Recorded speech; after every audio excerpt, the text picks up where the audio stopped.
Welcome back to my channel. दोस्तों आज हम बात करने वाले हैं 2014 mystery thriller Lizzie Borden took an ax film के बारे में।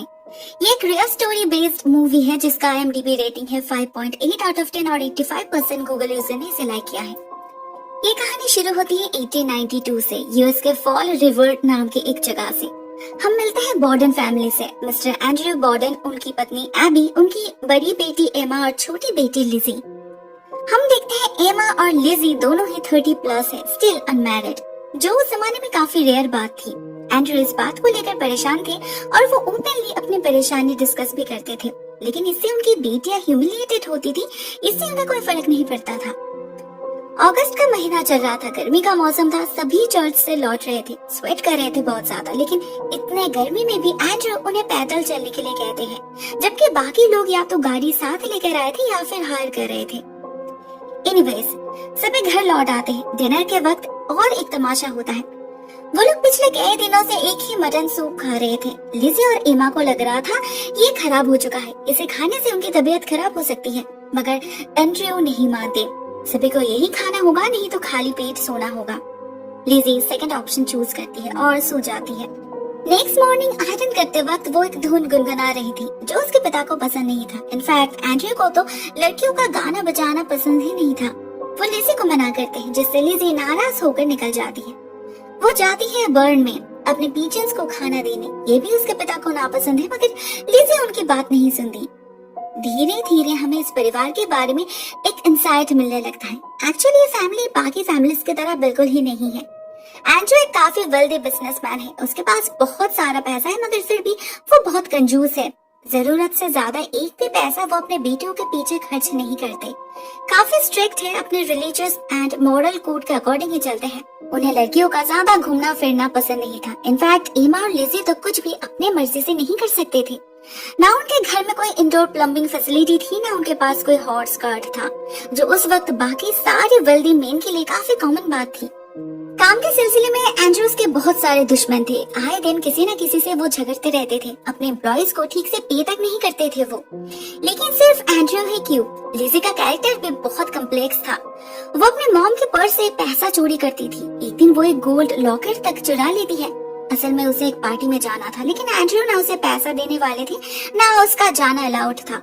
एमा चुपचाप सारे रेगुलेशंस फॉलो करती थी, लेकिन लिज़ी नहीं। वो हमेशा से अपने तरीके से जीना चाहती थी, जिसका मौका उसे कभी नहीं मिला। लेकिन इसका मतलब ये तो नहीं कि वो चोरी करे। वो सिर्फ अपने घर में ही नहीं, दुकान में भी चोरी करती है, जो उस दुकानदार को पता लग जाता है। लेकिन वो कोई रिएक्ट नहीं करती। उसे लिज़ी के इन हैबिट्स के बारे में पता था, तो वो डायरेक्टली एंड्रयू को इन्फॉर्म करती है। एंड्रयू भी चुपचाप पैसा दे देते हैं, किसी सवाल जवाब के बिना, क्योंकि ये पहली बार नहीं हो रहा था। लिज़ी ऐसी ही है, झूठ बोलना, चोरी करना उसकी आदत बन चुकी है। सच्चाई को तो वो ऐसे मोड़ती है, ऐसे डिनाई करती है, जिससे सामने वाला भी कंफ्यूज्ड हो जाता है। जब सबको पता चला एबी की गोल्ड लॉकेट मिसिंग है, तब भी सबका शक लिज़ी पर ही गया था। एमा उसे समझाने की बहुत कोशिश करती है, वो क्यों ऐसा करती है, ये बुरी आदत है, मगर कुछ भी चेंज नहीं हुआ। इवन जब एंड्रयू उसे डांटने जाते हैं, तब भी उल्टा लिज़ी उस पर ही चिल्लाने लगती है, कोसती है उसे। एबी उसके सामने उसके बेटी को कैसे ब्लेम कर सकती है। असल में एबी लिज़ी की स्टेप मॉम है। उन दोनों का रिश्ता बिल्कुल भी ठीक नहीं। 30 साल से एक साथ रहने के बाद भी लिज़ी उसे अपना माँ नहीं मानती, मिसेस बॉर्डन कह के बुलाती है।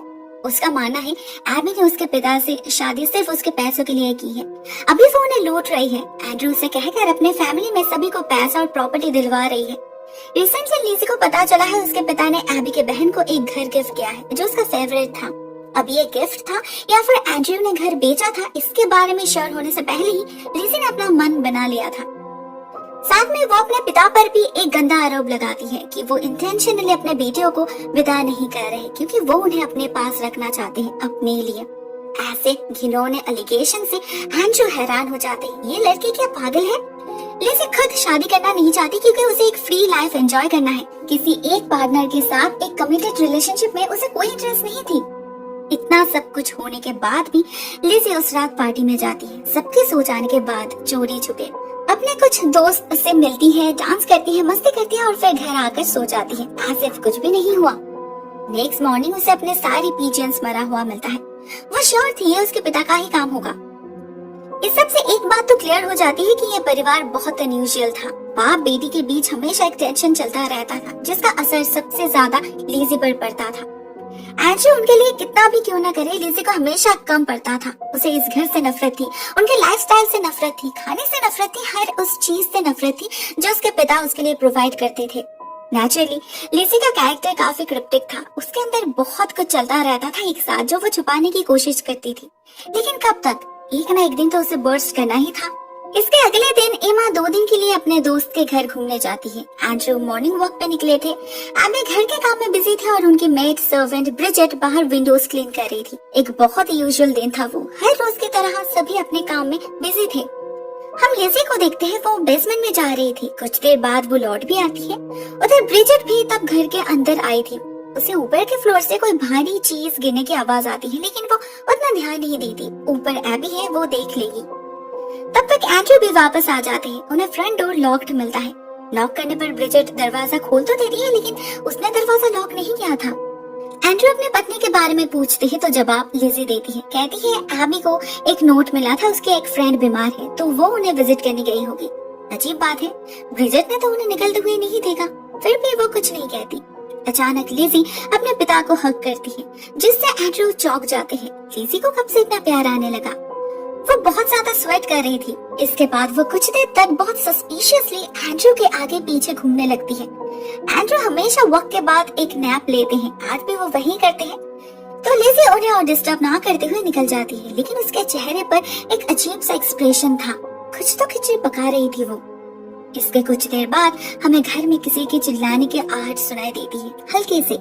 लिजी जाती है चेक करने तो उसे उसके पिता मरा हुआ मिलता है। किसी ने ब्रूटली उसका खून कर दिया था। लिजी जोर से चिल्लाती है, जिसे सुनकर ब्रिजेट अंदर आ जाती है। एंड्रयू के ऐसे हालत से वो भी बहुत ज्यादा शॉक्ड हो चुकी थी। वो किसी तरह खुद को संभालती है और लोकल डॉक्टर को इन्फॉर्म करती है, जो एंड्रयू का दोस्त भी था। देखते ही देखते घर के सामने लोग जमा होने लगते हैं। पुलिस आती है, लिजी की दोस्त एलिस भी आती है। सभी एबी को ढूंढ रहे थे। अचानक लिजी ब्रिजेट को ऊपर चेक करने के लिए कहती है, और जब ब्रिजेट ऊपर चेक करती है तो उसे वहाँ एबी की लाश मिलती है। उसे भी इक्वली ब्रूटल तरीके से मारा गया था। इन्वेस्टिगेशन स्टार्ट होता है। एक ऑफिसर लिजी के हाथ पैर और उसका कपड़ा चेक करते हैं और प्राइमरी इंक्वायरी भी करते हैं। लिजी का जवाब बहुत अजीब था। वो कहती है, जब घर में ये सब हो रहा था तो फर्म में थी, अपने फिशिंग इक्विपमेंट्स को ढूंढ रही थी वो, क्योंकि वो लोग नेक्स्ट वीक फिशिंग करने जाने वाले हैं। और हाँ, वो पेयर्स खा रही थी, एक नहीं 3। ऑफिसर को उसकी बातें अटपटा लगती है, बहुत अजीब लगती है। ऐसे सिचुएशन में वो क्या खा रही थी, कितने नंबर्स में, ये कौन सुनना चाहता है? लिजी को ये पता है कि ऑफिसर उसके शरीर पे कोई ब्लड स्टेन है कि नहीं चेक कर रहे हैं, लेकिन उसे ये नहीं पता कि ऐसे में कौन सी डिटेल्स इम्पोर्टेंट है। उसके पेरेंट्स का खून हो गया है। इससे ज्यादा वो इस घर में इतने सारे लोगों को देखकर एक्साइटेड थी, और बॉडीज को क्यों डिनर टेबल पे रखा गया है इसे लेकर परेशान थी। ऑफिसर को लगता है शॉक की वजह से लिजी ये सब कर रही है। वो उससे और कुछ नहीं पूछते, मगर उसे लिजी के ड्रेस पर एक हल्का सा दाग जरूर दिखता है, अ फेडेड स्टेन, जिसके बारे में लिजी कहती है ये सूप का दाग होगा। वो बार बार एक ही बात बोलती जा रही थी कि कोई बाहर से अंदर आया और फादर का खून कर दिया, लेकिन फोर्स्ड एंट्री की कोई साइन नहीं थी, ना कोई स्ट्रगल मार्क्स, ना कोई चीज चोरी हुई थी। एक सीनियर ऑफिसर मिस्टर नल्टन को शक होता है। वो बार बार लिजी से सवाल करते हैं क्या वो अपने पेरेंट्स से प्यार करती थी। तब तक एमा घर वापस आ चुकी थी। वो अपने बहन को डिफेंड करती है। कैसे बेहुदा सवाल है ये। मिस्टर नल्टन और कुछ नहीं पूछते, बॉडीज को लेकर वापस चले जाते हैं। घर खाली होने के बाद 2 बहन आपस में बातें करने लगते हैं। एमा विजिबली अपसेट थी, शॉक्ड भी, लेकिन लिजी कुछ ज्यादा ही कंपोज्ड लग रही थी। ऐसे वक्त पे उसे भूख लग रही थी। वो एलिस को घर भेजती है रोस्टेड लैम्ब लाने के लिए, और एमा से कहती है उन्हें किसी और घर में शिफ्ट हो जाना चाहिए, किसी बेटर प्लेस में। एमा हैरान होकर अपने बहन को देख रही थी। उसके दिमाग में बार बार एक ही सवाल आ रहा था, एंड्रयू को ऐसे हालत में देखकर भी लिजी को डर नहीं लगा? वो घर से भागी क्यों नहीं? जिसका जवाब लिजी बहुत कैजुअली देती है। वो नहीं भागी क्योंकि उसे पता था खून करने के बाद खून ही भागते हैं क्राइम सीन से। वो नहीं चाहती थी कोई उस पर शक करे, लेकिन ये जवाब एमा के दिल में शक पैदा करने के लिए काफी था। इनफैक्ट जब उन्हें पुलिस स्टेशन बुलाया जाता है, लिजी बहुत एक्साइटेड हो जाती है, ऐसे कोई बहुत खुशी की बात है। उसे लिजी की ये strange and extra composed behavior mister Knowlton को भी नजर आई थी। ऐसे बर्ताव वही करते हैं जो कुछ छुपाना चाहते हैं। मिस्टर नल्टन इन अ वे श्योर थे ये लिजी का ही काम है, कोई बाहर वाले का नहीं। एबी का खून सुबह 9 बजे हुआ था और एंड्रयू का 11 बजे, मतलब 2 घंटे तक खून ही उनके घर में छुपा रहा और किसी ने नोटिस ही नहीं किया। Impossible. It was all pre planned. Knowlton को लगता है लिजी ने इंटेंशनली एबी का खून पहले किया, जिससे एंड्रयू को मारने के बाद सारे प्रॉपर्टी और पैसे उसके बेटियों को मिले। She is a cold blooded murderer. Bodies को फॉरेंसिक के लिए भेजा जाता है और इधर शुरू होता है इंटेरोगेशन। ये ऑफिसर नल्टन बहुत कोशिश करते हैं लिजी से सच उगलवाने के लिए, मगर लिजी जो एक पैथोलॉजिकल लायर है, उसे मैनिपुलेट करना इतना इजी नहीं होने वाला। ऑफिसर्स उसके घर पर नजर रखने लगे, लेकिन वो देख ही नहीं पाए एक रात लिजी अपने घर के बेसमेंट में कुछ वॉश कर रही थी, एक एक्स। लेकिन पुलिस ने तो घर में मौजूद सारे टूल्स सीज कर लिया था, तो ये कहां से आ गई? और लिजी इतनी रात के चोरी छुपी इसे वॉश क्यों कर रही? कहीं इसलिए तो नहीं कि उसने इसी एक्स से अपने पेरेंट्स का खून किया था? इस सबसे अनजान पुलिस अपने तरीके से कोशिश कर रही थी इस केस को सॉल्व करने की। फॉरेंसिक से उन्हें पता चलता है एंड्रयू को 11 टाइम्स स्ट्राइक किया गया था, जहां सिर्फ एक स्ट्राइक ही जानलेवा था, तो बाकी स्ट्राइक्स क्यों? यह कोई चोर या फिर कोई घुसपैठिया का काम नहीं हो सकता। It was an act of pure hatred. Officer Knowlton desperately कोशिश कर रहे थे। सारे एलिमेंट्स कितने ऑब्वियस है, मगर फिर भी उन्हें साबित किया नहीं जा सकता। इस केस में बस एक ही वे आउट था, वो है लिजी का कन्फेशन। उन्हें इंटेरोगेशन के दौरान लिजी की बातों में इनकंसिस्टेंसी नजर आई थी। वो कभी कह रही थी कि वो ऊपर थी, कभी कह रही थी वो नीचे थी किचन में, कभी कह रही थी बेसमेंट में उस फिशिंग हुक को ढूंढ रही थी जो उसके घर में कभी था ही नहीं, तो कभी कह रही थी कि वो कभी बेसमेंट में गई ही नहीं। साथ में उसकी बातों से ये बिल्कुल क्लियर हो चुका था कि वो एबी से नफरत करती थी। सभी ऑलमोस्ट कन्विंस्ड थे कि यही खूनी है, लेकिन एक औरत इतनी ब्रूटल हो सकती है ये हजम करना मुश्किल हो रहा था। लेकिन इस सब के बीच लिजी ने एक गड़बड़ कर दी। मर्डर के दिन उसने जो ड्रेस पहनी थी उसे सबमिट करने के लिए कहा गया था। ऑफिसर नल्टन को शक था उस पर वो दाग किसी सूप का नहीं, खून का था। अब सच क्या था वो तो कभी पता नहीं चल पाया, क्योंकि उसी रात लिजी ने उस ड्रेस को जला दिया। ईमा ने बहुत बार मना किया, फिर भी वो नहीं रुकी। ब्रिजेट लास्ट कुछ दिनों से उसका बिहेवियर ऑब्जर्व कर रही थी। उसे लिजी का इमोशन फोर्स्ड लग रहा था, वो फेक कर रही थी। तो जब पुलिस ने उसे इंटेरोगेट किया, उसने सब कुछ बता दिया, उसे जो पता था और उसे जो लगता था, सब कुछ। वो पिछले कई सालों से इस घर में काम करती थी, कभी कोई प्रॉब्लम नहीं हुई, मगर इस हादसे के बाद ही लिजी ने उसे नौकरी से निकाल दिया। लिजी को रात में नींद नहीं आती थी। आंख बंद करने से वो हॉरिबल फ्लैशबैक्स नजर आते थे उसे। स्ट्रेस और एंजाइटी के कारण उसे डॉक्टर से मेडिसिन भी लेनी पड़ी, फिर भी वो रात भर जगी रहती थी, घूमती रहती थी अंधेरे घर में। उसे डर था कहीं कोई उस पर शक तो नहीं कर रहा। उसके ऐसे बिहेवियर से इमा को बहुत डर लगता था। वो दरवाजा लॉक करके सोने लगी थी। फाइनली एक दिन ऑफिसर नल्टन के कहने पर उसे अरेस्ट किया जाता है। जेल में उससे मिलने आते हैं उसके लॉयर मिस्टर जेनिंग्स। वो उसे समझाने लगते हैं अपनी सिचुएशन कितना क्रूशियल है। उसका केस हेडलाइन बन चुका है।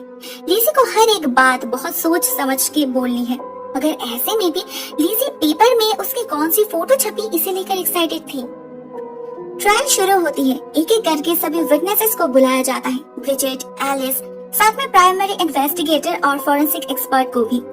सवाल तो बहुत सारे थे, सर्कमस्टेंशियल एविडेंस भी थे, कुछ उसके सपोर्ट में कुछ उसके खिलाफ, मगर किसी भी एक नतीजे पे पहुंचना मुश्किल हो रहा था। अराउंड दैट टाइम शहर में ऐसा ही और एक खून होता है, एक्स मर्डर, जिससे लोगों को ये लगने लगता है कि शायद ये मर्डर्स इंटरलिंक्ड है। फाइनली आती है एमा की बारी। उसे इंटेरोगेट की जाती है, जहाँ वो डेलिबरेटली झूठ कहती है।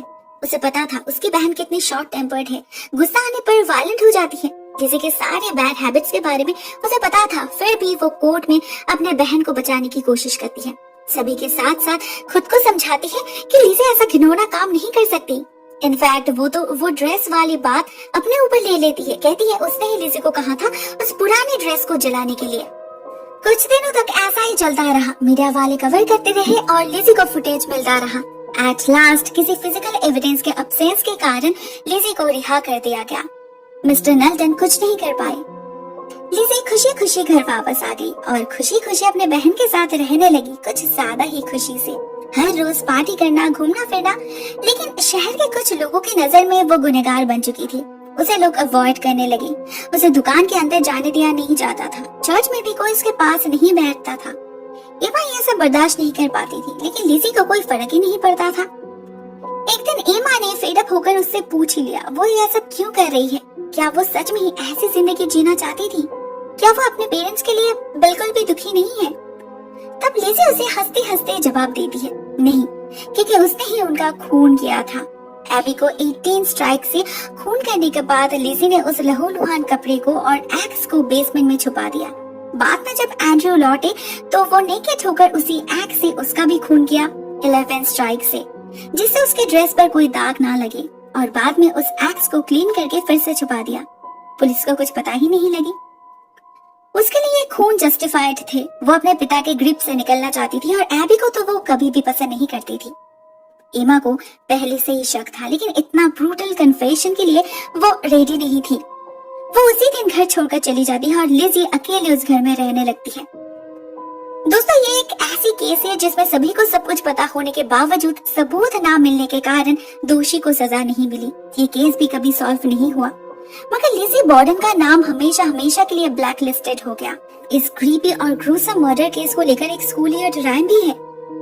गाइस, इस strange and grisly double murder case की रियलिटी कभी भी साबित नहीं हो पाई। जितना डिटेल्स मिला था वो मोर और लेस इसी मूवी में कवर किया गया है, इसलिए मैं अलग से और कुछ इंक्लूड नहीं कर रही। आज के लिए बस इतना ही दोस्तों। Thank you so much for watching this video. बहुत जल्द मिलते हैं एक और नए वीडियो के साथ। तब तक के लिए टेक केयर।